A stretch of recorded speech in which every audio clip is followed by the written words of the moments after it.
Merci d'abord de votre invitation.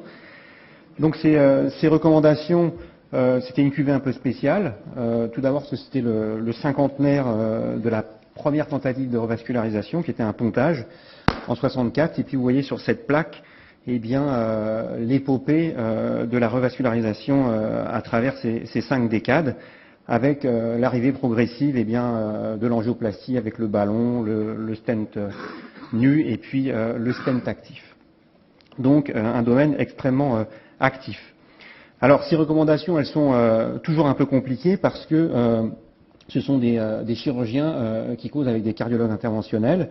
Mais on a eu la chance d'avoir un excellent chairman et des recommandations qui sont bien équilibrées et qui sont très pratiques, puisque vous voyez que pour 50% d'entre elles, c'est un feu vert, ça veut dire qu'il faut faire. Pour plus d'un tiers, eh bien, ça doit être une pratique de routine, hein, même si l'évidence scientifique n'est pas forte.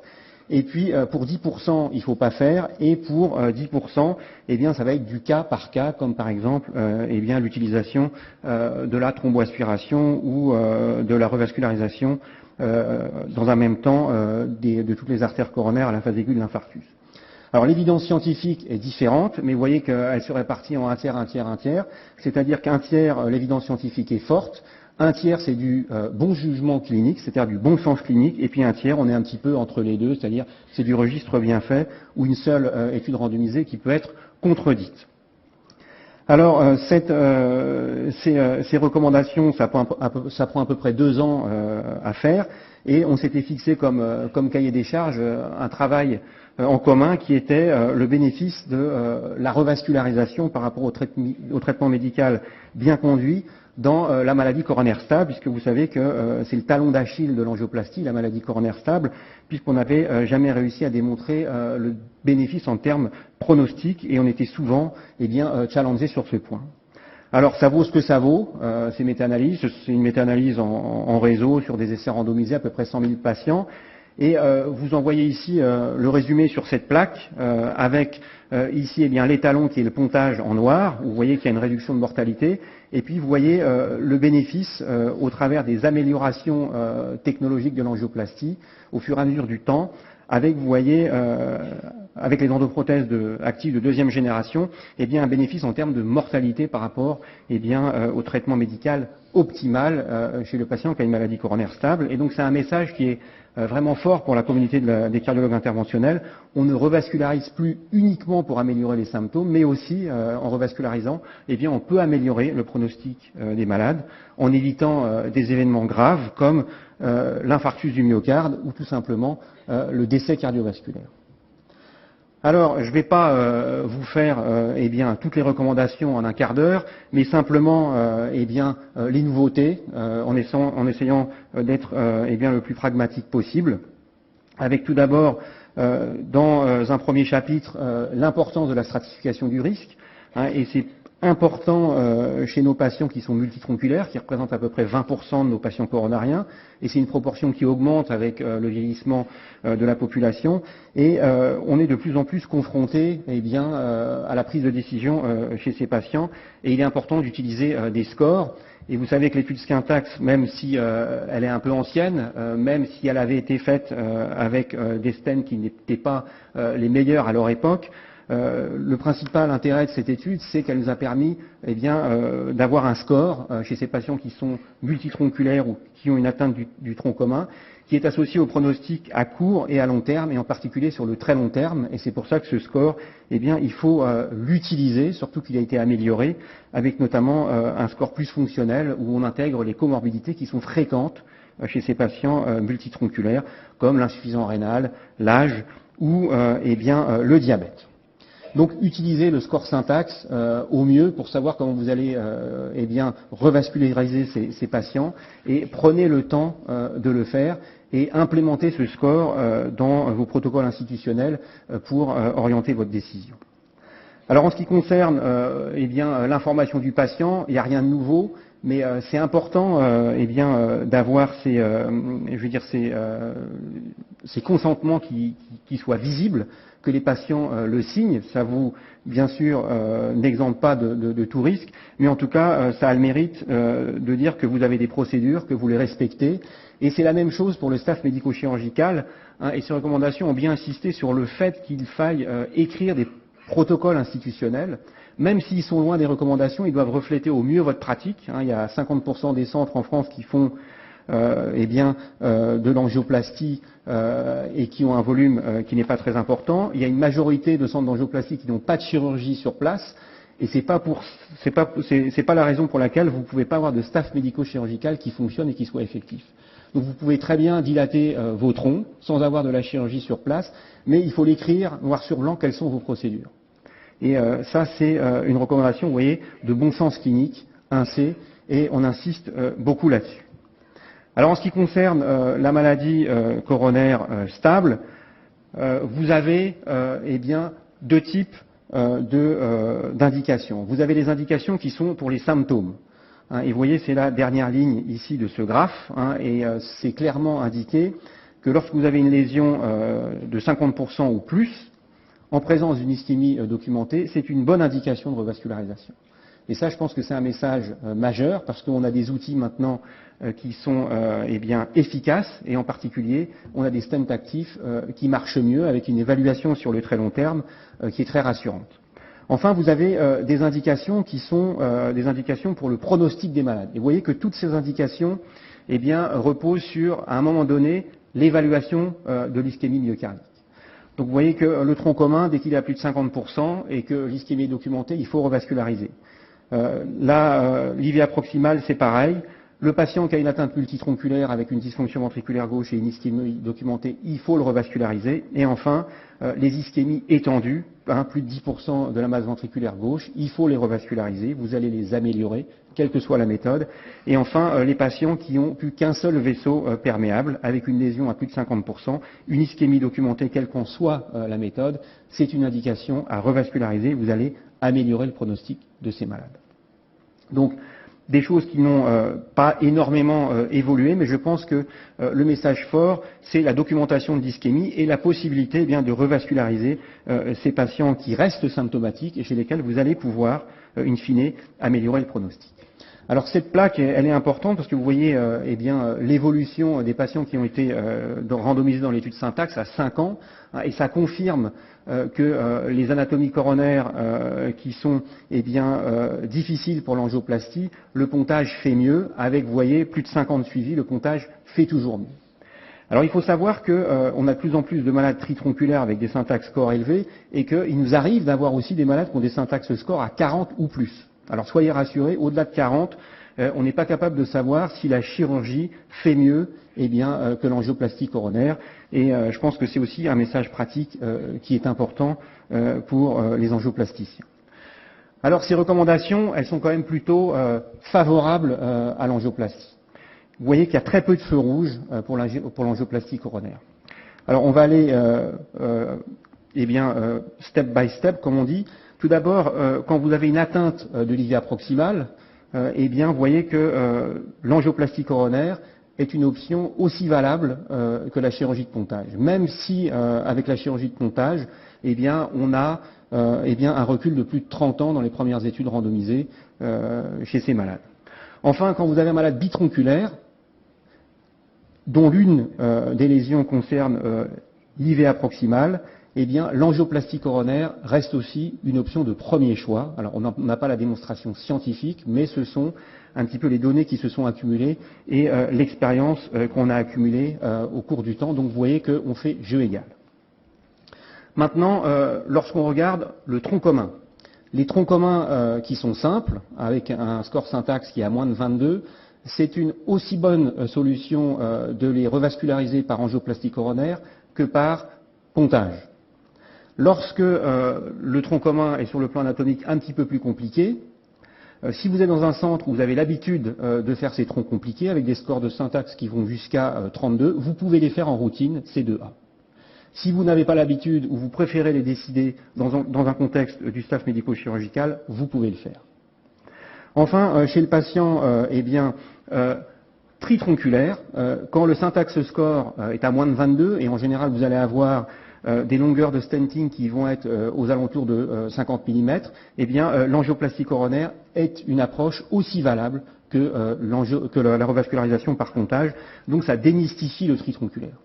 Par contre, lorsque le score syntaxe est au-delà de 22, il faut passer la main au chirurgien, et en tout cas il faut les discuter dans la réunion médico-chirurgicale. Et ça, je pense que c'est important. Et c'est d'autant plus important que le patient est diabétique. On n'a pas beaucoup d'arguments chez le tritronculaire diabétique pour dire que l'angioplastie, ça fait mieux que le pontage. C'est plutôt l'inverse. Et les méta-analyses nous sont aussi défavorables. Alors, on peut critiquer toutes ces études chez le diabétique multitronculaire en disant qu'il y avait plus de perte de vue chez les pontés, en disant qu'on a utilisé que des stents de première génération dans le groupe angioplastie. Néanmoins, la revascularisation par angioplastie ne nous est pas favorable, et elle nous est d'autant plus défavorable que l'anatomie des patients est plus compliquée. Néanmoins, ce qui est dit dans ces recommandations, c'est que si votre patient peut être opéré, c'est, disons, la chirurgie de pontage qui doit être choisie en premier lieu. Mais il y a un bémol, et si c'est un tritronculaire diabétique avec une anatomie coronaire qui n'est pas si compliquée que ça, et avec des longueurs de stent qui ne vont pas être si longues que cela, l'angioplastie peut être faite en routine si vous avez des scores de syntaxe à 22 ou moindre chez vos patients diabétiques. Donc encore une fois, vous pouvez aussi marquer ça dans vos protocoles institutionnels et décider de revasculariser vos patients tritron diabétiques avec des anatomies coronaires qui sont simples. En ce qui concerne l'angioplastie primaire et les délais, rien de nouveau. Simplement, pour nos collègues du SAMU, on a rajouté le DIDO, c'est-à-dire le door-in, door-out pour les patients qui sont en transfert secondaire, c'est-à-dire qui sont admis dans un centre sans angioplastie, qui vont être transférés. Et je pense que c'est un très bon indicateur de la qualité de prise en charge des STEMI au sein du réseau. Et il faut insister là-dessus, et ça va permettre aussi de faire des progrès. Rien de nouveau sur le reste. En ce qui concerne les aspects techniques, je pense que la chose la plus importante, c'est que les stents actifs sont très fortement recommandés dans l'angioplastie primaire. Et c'est des choses qui sont quand même nouvelles, et c'est une information qu'il faut diffuser. Vous voyez, c'est 1A, parce qu'on a le recul, on a des méta-analyses qui nous montrent que le stent actif, ça fait mieux que le stent tenu dans cette condition. Deuxièmement, l'accès radial doit être évidemment le premier choix. Et enfin, en ce qui concerne le cas par cas, et on en a déjà discuté tout à l'heure, c'est l'utilisation de la thrombectomie, et c'est la revascularisation de tous les vaisseaux en même temps. Ça doit être une décision au cas par cas. Ça ne veut pas dire qu'il faut le faire, mais ça ne doit pas être une pratique de routine. Alors maintenant, en ce qui concerne l'insuffisance cardiaque à la phase aiguë de l'infarctus du myocarde, vous voyez que c'est plutôt du feu rouge ou du cas par cas. Alors la première chose, le feu rouge, c'est en ce qui concerne l'utilisation du ballon de contre-pulsion. Ça ne doit pas être du systématique. Il y a des indications qui sont reconnues, et je pense que les recommandations les plus, disons, pertinentes sur le plan pratique, ce sont le patient chez qui on va mettre une assistance, que ça décharge mieux le ventricule gauche, et probablement aussi les patients qui ont une complication mécanique, comme une communication interventriculaire, où on sait que ça va mieux décharger les patients, et ça reste des bonnes indications. Le reste, je laisse ça à votre sagacité. Alors en ce qui concerne la décision de mettre une assistance cardiaque, c'est des choses qui doivent être faites le plus en amont possible chez les patients en pré-choc, parce que souvent malheureusement ce qui se passe, c'est que c'est fait au moment de la défaillance d'organes. Donc vous voyez, ça reste encore du cas par cas. Et enfin, la fermeture des CIV par technique percutanée, ça reste aussi la discussion au cas par cas. Ce sont des patients qui sont âgés, qui ont des myocardes fragiles, et on ne sait pas toujours ce qu'on fait. Donc en tout état de cause, c'est la décision du staff médico-chirurgical. Alors pour l'arythmie, dans le contexte de la revascularisation, et c'est une chose nouvelle, ça n'existait pas avant, on vous dit que, évidemment, il faut évaluer le risque cardio-embolique, mais ça vous savez faire, on a les scores ad hoc. On vous dit que vous pouvez fermer les auricules de façon percutanée. Chez les malades qui qui ont une contre-indication au traitement anticoagulant et qui ont été stentés. Et ça reste, vous voyez, une décision au cas par cas. Donc on peut faire, c'est pas tous les patients, c'est de la routine. Et il faut un avis, probablement neurovasculaire aussi, dans cette indication. Enfin, chez les malades qui sont candidats à un pontage, il faut savoir dépister la fibrillation, parce que c'est très fréquent et c'est mal fait. Et c'est source d'AVC, donc ça c'est plutôt pour nos collègues chirurgiens, mais ça fait partie de la revascularisation myocardique. Enfin, la fermeture de l'auricule peut être aussi une procédure qui peut être faite pendant la chirurgie de pontage. Alors en ce qui concerne les procédures techniques de l'angioplastie, je vais faire rapidement, mais globalement, la FFR, ça reste toujours très fortement recommandé, même si ce n'est pas remboursé dans notre pays, pour les patients monotronculaires, mais aussi pour les patients multitronculaires.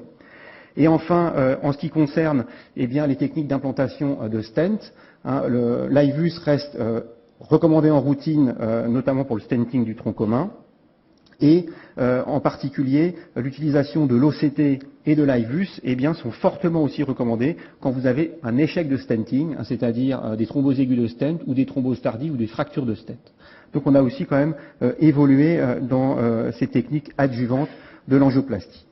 Alors les antithrombotiques, je vais être bref, mais je pense qu'on aura l'occasion d'en reparler au cours de ce high-tech.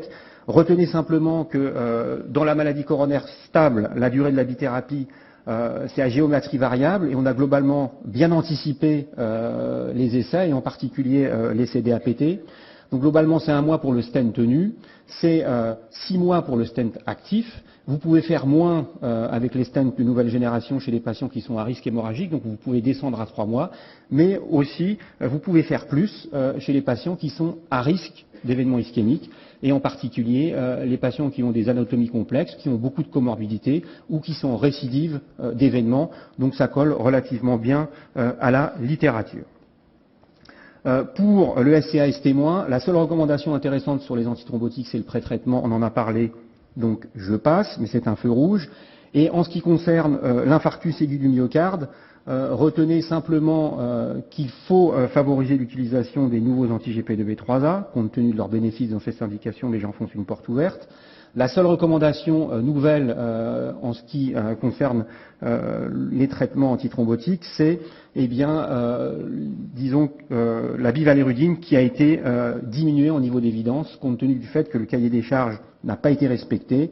Il y a toujours beaucoup de thrombose de stent, il y a toujours cet excès de thrombose de stent, et chez les patients qui n'ont pas systématiquement d'anti-GP2B3A, le bénéfice sur la réduction des événements hémorragiques n'est pas si éclatante que cela. Donc vous voyez que ça reste du même niveau, c'est-à-dire que vous pouvez faire aussi bien de l'énoxaparine que de la bivalérudine, et l'héparine non fractionnée reste le traitement le plus recommandé parce que c'est le moins cher et c'est le plus accessible partout. Alors, quelque chose de nouveau, c'est le mariage des anticoagulants avec les antiagrégants plaquettaires.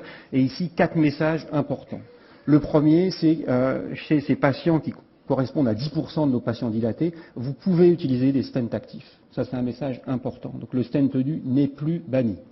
Deuxième message important, chez des malades qui ont un risque cardio-embolique très faible, vous pouvez faire l'impasse sur les anticoagulants et privilégier la bithérapie antiagrégante, en particulier dans l'ACS. Troisième message important, il faut faire des trithérapies les plus courtes possibles, même dans le contexte du syndrome coronarien aigu, et au maximum 1 mois. La plupart de vos patients auront des scores TIADS-VASP au moins 2, mais les 3/4 auront des ASBLED à 3. Donc l'idée c'est de faire court. Et enfin, 4e message important, vous pouvez utiliser les NACO à condition de les utiliser aux plus faibles doses qui ont été testées dans la littérature qui a évalué le bénéfice de ces traitements par rapport aux AVK dans la fibrillation atriale. Donc vous connaissez ces doses, je n'y reviens pas.